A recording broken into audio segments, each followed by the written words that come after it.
Capítulo 8. Minha ferida incurável.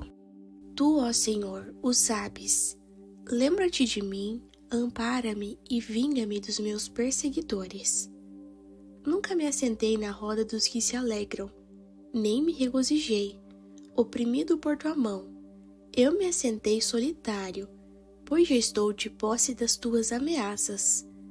Porque dura minha dor continuamente, e a minha ferida me dói e não admite cura? Serias tu para mim como um ilusório ribeiro, como águas que enganam? Jeremias 15, versículo 15, 17 e 18. Sem dúvida alguma, as pessoas famosas suscitam a nossa curiosidade. Como serão elas interiormente? O que será que elas fazem quando não estão sendo observadas? O que acontece em suas vidas privadas? O nosso apetite por fofocas, por segredos inconfessáveis, por revelações íntimas é insaciável. Para cada pessoa que lê o caderno sobre política, há 20 que leem a coluna social, que descreve em deliciosos e imperdíveis detalhes como foi o jantar da celebridade na noite anterior. Nós desejamos saber como a pessoa é realmente. Somente a imagem pública e os acontecimentos exteriores não nos satisfazem. Agarramo-nos a qualquer pequeno e insignificante detalhe que possa revelar o que acontece nos bastidores do coração.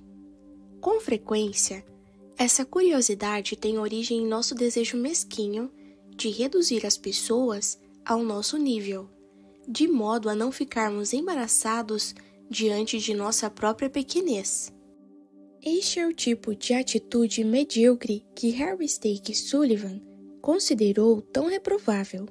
Se tenho que me resignar a ser um pequeno morro, espero viver num lugar totalmente plano.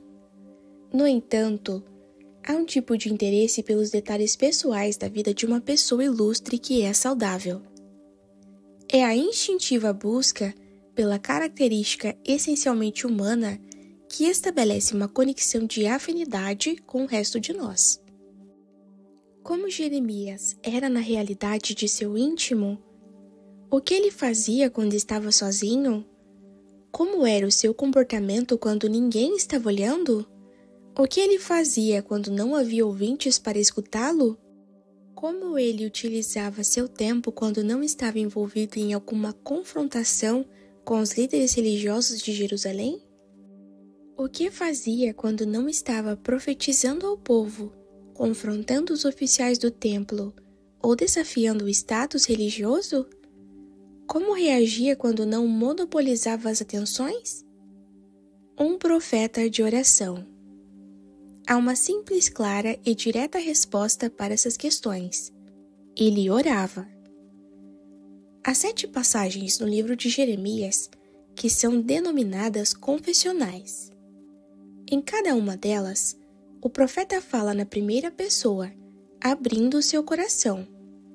Ele revela o que está acontecendo em seu íntimo, enquanto os fogos de artifício são disparados exteriormente. Prendemos a nossa respiração quando estamos na iminência de conhecer as mais secretas revelações. Com frequência, nos desapontamos, até mesmo nos desiludimos, quando temos acesso aos diários, cartas, fitas de pessoas que admiramos. Quantas reputações públicas resistem a uma completa exposição da vida particular? A vida íntima de Jeremias encontra-se revelada nestas confissões. Somos surpreendidos, porém não desiludidos. Quando Jeremias encontrava-se distante dos olhos do povo, ele estava em profunda comunhão com Deus, em oração. A vida secreta desse profeta era marcada pela intercessão constante. A origem da humanidade altiva de Jeremias era a oração. Quando olhamos para Jeremias em sua vida privada, não o encontramos em companhia de alguns amigos pessoais, em animada conversa, trocando histórias sobre Deus ou comentando sobre assuntos divinos. Deus não é algo ou alguém para ser discutido. Tampouco encontramos Jeremias em uma biblioteca estudando sobre Deus. Ele não se debruçou sobre os volumes da Babilônia a fim de analisar as crenças dos babilônios. Ele não examinou os rituais de sepultamento dos egípcios para aprender o conceito que aquele povo tinha sobre a imortalidade. Deus não é uma ideia ou um conceito a ser estudado. Também não o encontramos sentado à sua escrivaninha, de pena em punho, tentando responder e registrar, com sua mente aguda e inteligência profunda, as questões elevadas como, por exemplo, por que Deus permite o avanço do maligno?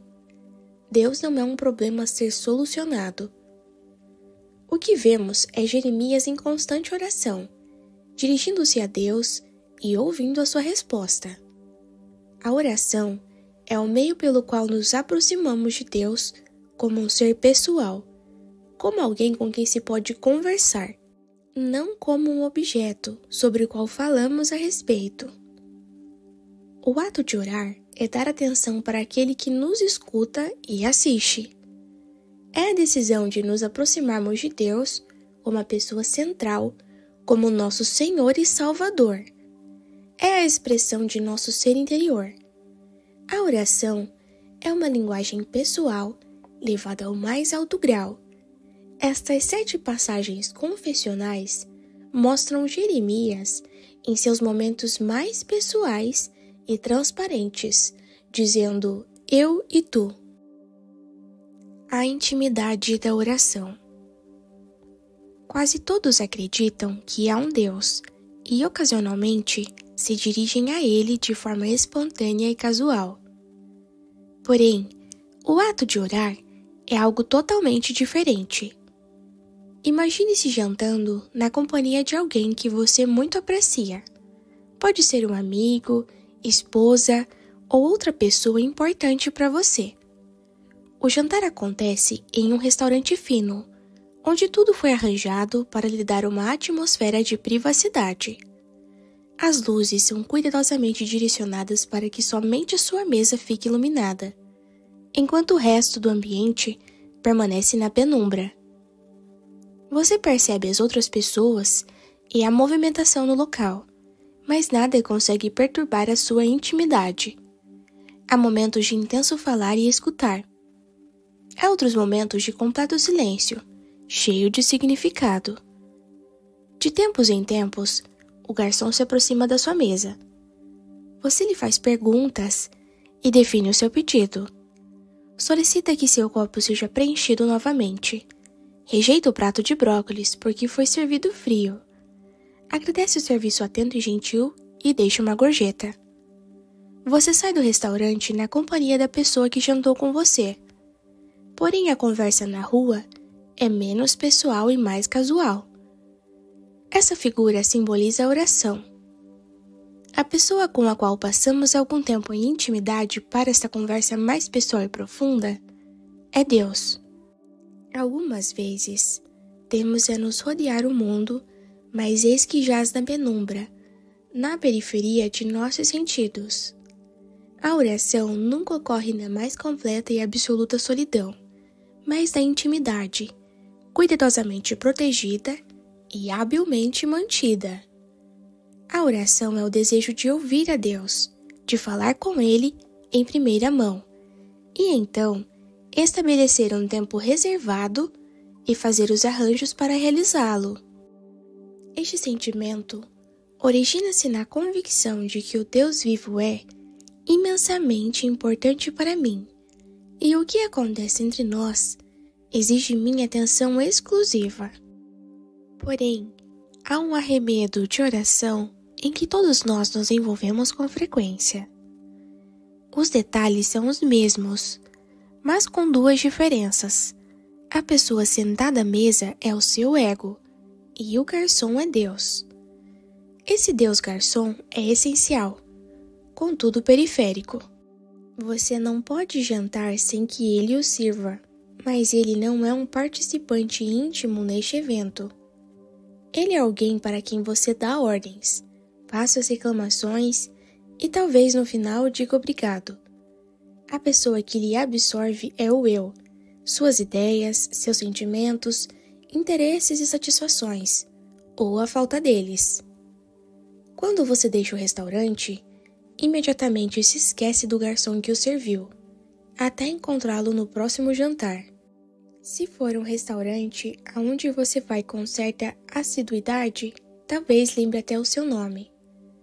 As confissões de Jeremias não são paródias, mas a atitude certa, foco exclusivo em Deus, sem desviar o olhar ou a atenção.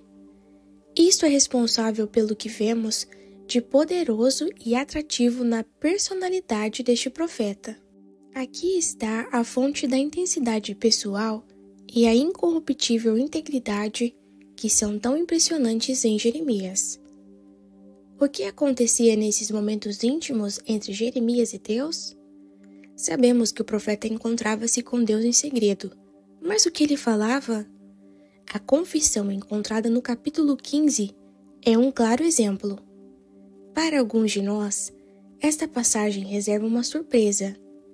Há uma ideia equivocada sobre a oração, de que ela é um ato de resignação e conforto, de que a pessoa que está orando desfruta a maior paz do mundo. No entanto, quando olhamos para Jeremias em oração, vemos um homem amedrontado, solitário, ferido e irado. Tu, ó Senhor, o sabes. Lembra-te de mim, ampara-me e vinga-me dos meus perseguidores. Jeremias 15, versículo 15. Jeremias estava muito assustado. Amaldiçoado e perseguido, não havia mais lugar seguro para ele. Os ataques contra sua vida, os sofrimentos físicos e o confinamento a que foi submetido são expressos nessa confissão. Ele está falando a Deus sobre o que tem vivenciado. Fica claro que o profeta não aceita ou gosta dessas experiências. É como se ele dissesse a Deus: "Você é que me colocou nisto, agora me tire dessa confusão."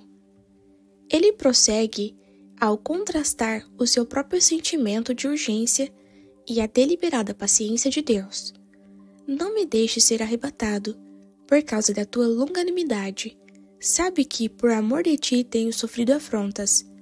Jeremias 15, versículo 15, a parte B do versículo. Uma outra tradução traz mais luz a este texto. Por sua paciência, estou sendo destruído. Considere, por causa tua, estou sofrendo abusos. Em outras palavras, não seja tão indulgente com os meus perseguidores, dando-lhes tempo para me destruir. Há um tom de desespero nessa frase. Jeremias luta para conciliar o ritmo medido e sem pressa da ação de Deus com o pânico que sente intimamente ao ver que o tempo está contra si. Os moinhos da ação divina giram morosamente, enquanto os motores da perseguição operam de forma frenética.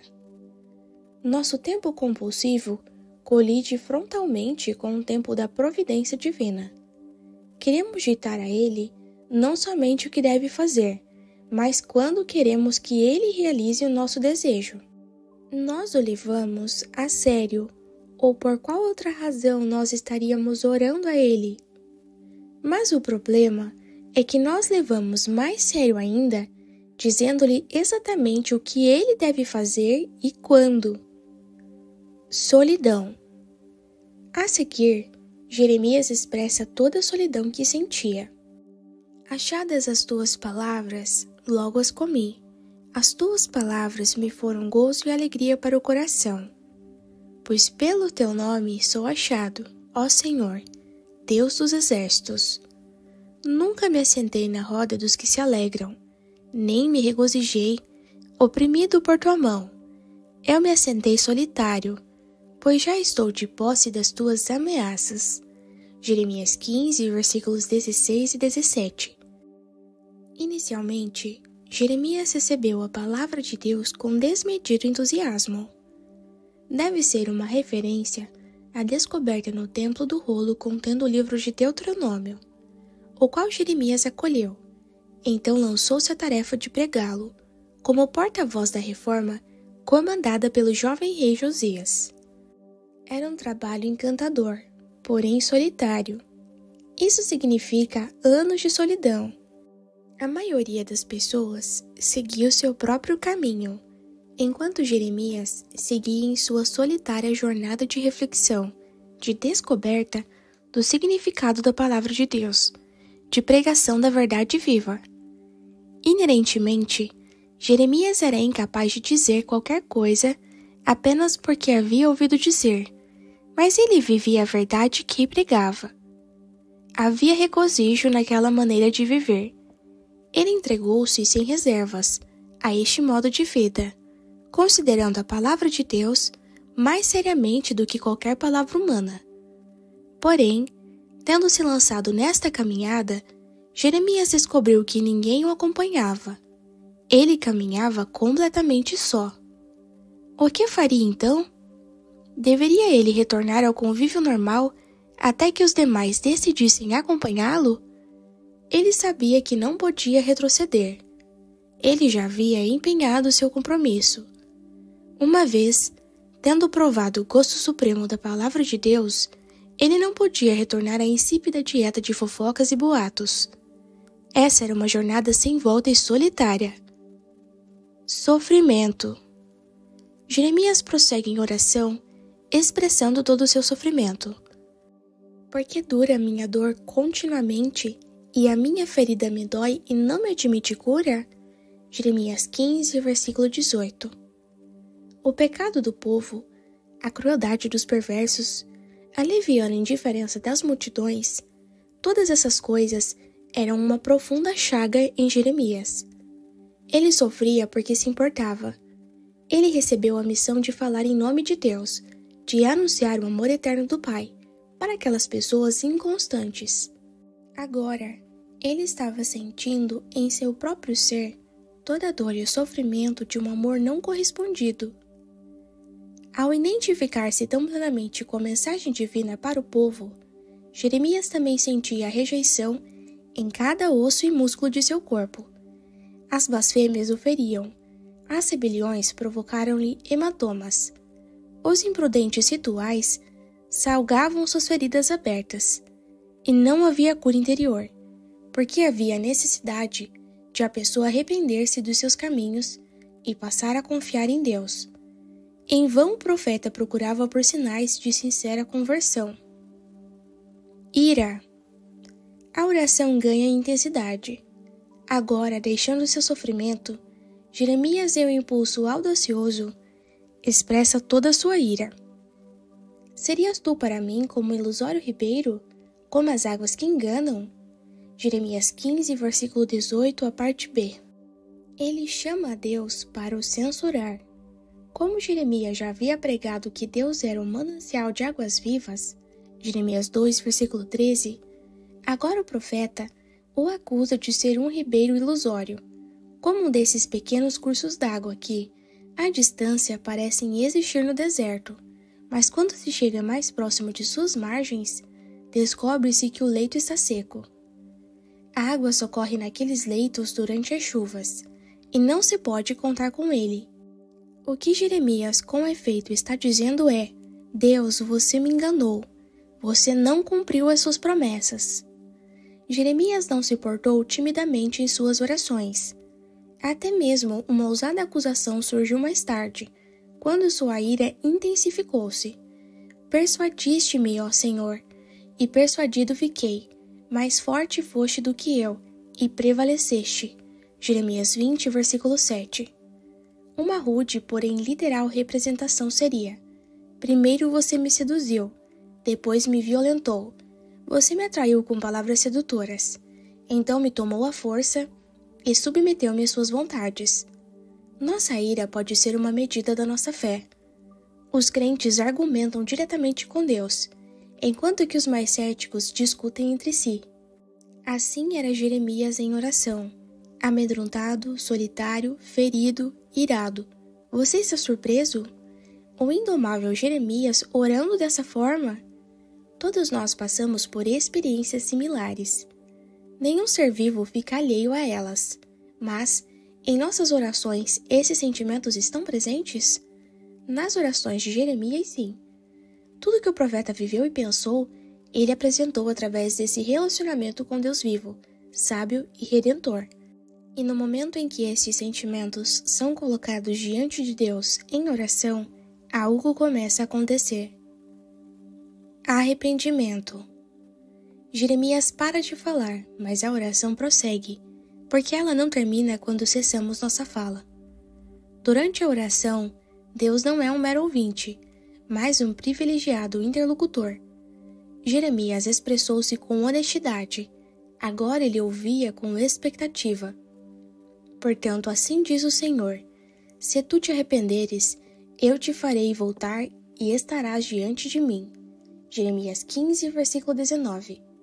Arrependimento/retorno. Essas são palavras-chave na pregação de Jeremias. Agora a mensagem que ele anunciava ao povo estava sendo dirigida a ele mesmo. Será que a expressão de seu sofrimento estava carregada de autopiedade? Deus responde: eu compreendo toda a sua dor, solidão, sofrimento e ira, mas não serei indulgente com você com base nisso. Não se agarre em demasia a tais coisas. Abandone-as e arrependa-se. Se você parar com tal conversa, então eu te restaurarei, o farei voltar ao ofício profético. Ao longo dessa passagem, há uma ênfase nessas palavras arrependimento/retorno. Na oração, a parte que cabia a Jeremias era ser honesto e pessoal, pois era com Deus que ele tinha de lidar. A primeira exigência em um relacionamento pessoal é que nós sejamos nós mesmos. Deve haver transparência e total ausência de máscaras. Fora com toda a pretensão. A oração de Jeremias não era piedosa, gentil ou adequada. Ele falava do que estava sentindo em seu íntimo, ou seja, medo, solidão, sofrimento e ira. Na oração, a parte que cabe a Deus é restaurar e salvar. Diante de Deus, por intermédio da oração, não permanecemos os mesmos. O pavor, a solidão, a dor e as queixas estavam lá, presentes na oração de Jeremias. Porém, a causa de sua atitude diante de Deus era em parte o sofrimento de pena que tinha de si mesmo. Deus sente as nossas dores, mas Ele não é indulgente com a nossa autopiedade. Deus foi tão severo com Jeremias como este era com o povo. Arrependa-se, desvie desse tipo de sentimentos, pois são destrutivos. Então eu o restaurarei, o colocarei em pé, pronto a servir novamente, em minha presença. Restabelecendo prioridades. A resposta de Deus prossegue: se apartares o precioso do vil, serás a minha boca, e eles se tornarão a ti, mas tu não passarás para o lado deles. Jeremias 15, versículo 19, o verso B. Compreensivelmente, Jeremias sentia-se desencorajado, porque suas palavras não foram suficientes para mudar o comportamento do povo. Sua pregação era em vão. Tudo o que havia conseguido com seus esforços era perseguição e rejeição. Deveria ele mudar o tom de sua pregação e passar a falar o lixo que as pessoas gostavam de ouvir? Deus estabeleceu a sua determinação. Atada à sua vocação, tu serás a minha boca. Deixe que eles mudem para o seu lado, não passe para o lado deles. Jeremias estava preocupado com o que as pessoas estavam dizendo a seu respeito. Ele não deveria se importar com essas coisas, mas sim com Deus. As prioridades são restabelecidas por intermédio da oração. O fato de Deus estar em primeiro ou segundo lugar na vida das pessoas faz toda a diferença neste mundo. Quem está em primeiro lugar aqui? Deus ou o povo? Se Deus é quem tem a primazia, as queixas expressam apenas o que está envolvido em um trabalho difícil. O trabalho vale a pena ou não? O que realmente desejo fazer com a minha vida? Amar e bajular os outros? Agradar aos outros ou a Deus? O estabelecimento de prioridades não é um ato definitivo. Ele tem de ser repetido com frequência. O equilíbrio e as circunstâncias mudam. O ânimo se altera.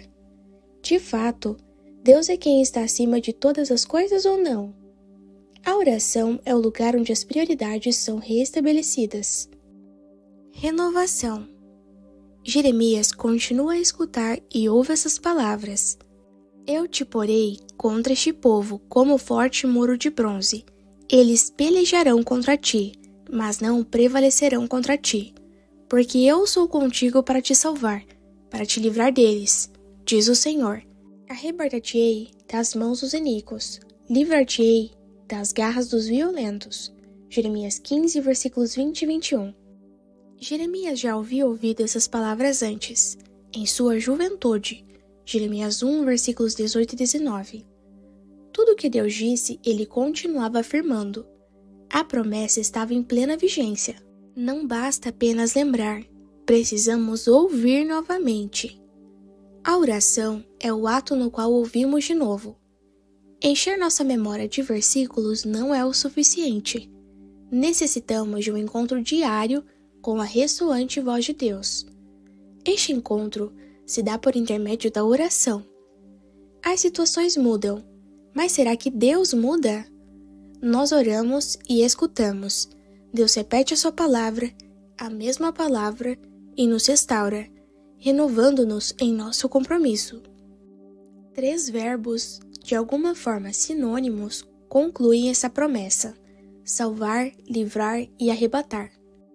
O quadro completo da libertação possui muitos lados e cada um dos verbos fornece uma ênfase diferente. A viva conexão entre o chamado divino e o compromisso do profeta é reafirmada. O relacionamento pessoal e a união através da aliança estão sujeitos a milhares de fatores estressantes e, consequentemente, são alvo de questionamento constante. O que Walter Lippmann denominou de ácidos da modernidade corroem os elementos de ligação entre as nossas vidas e os propósitos de Deus. A vida é dinâmica. Ela está em constante mutação e crescimento, sofre ataques e é desafiada pelo mundo. Ao contrário, a palavra de Deus e o meu chamado jamais mudam, mas o relacionamento está sob ataque constante e deve ser renovado com frequência. A determinação é fundamental, mas não é suficiente. Por intermédio da oração, Deus nos renova e restaura.